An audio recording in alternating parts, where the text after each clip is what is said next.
Dans cette deuxième vidéo qui concerne le chapitre de la division, on va voir les critères de divisibilité. Si petit a et petit b désignent deux nombres entiers, petit b différents de 0, lorsque le reste de la division euclidienne du nombre a par le nombre b est égal à 0, c'est-à-dire quand la division tombe juste, on dit que a est un multiple de b, ou encore que b est un diviseur de a, ou enfin que a est divisible par b. Par exemple, on sait que 184 est égal à 8 fois 23 plus 0. On a bien trouvé un reste égal à 0. On peut donc dire que 184 est un multiple de 8, ou bien que 8 est un diviseur de 184, ou encore que 184 est divisible par 8.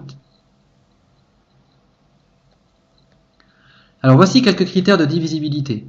Un nombre entier est divisible par 2 lorsqu'il se termine par 0, 2, 4, 6 ou 8. On dit qu'il est pair.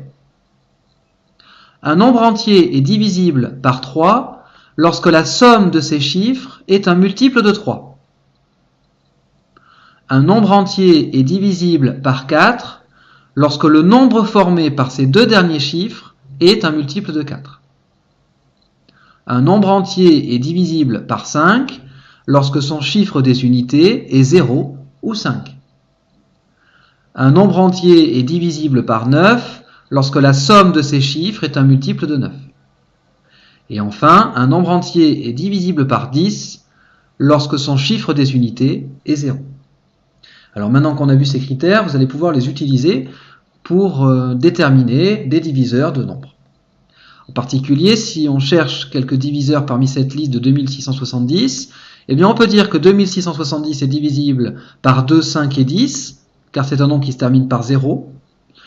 Mais si on regarde de plus près la somme de ces chiffres, 2 plus 6 plus 7 plus 0, on obtient 13 plus 2, 15. 15 est bien un multiple de 3, donc ce nombre est divisible par 3.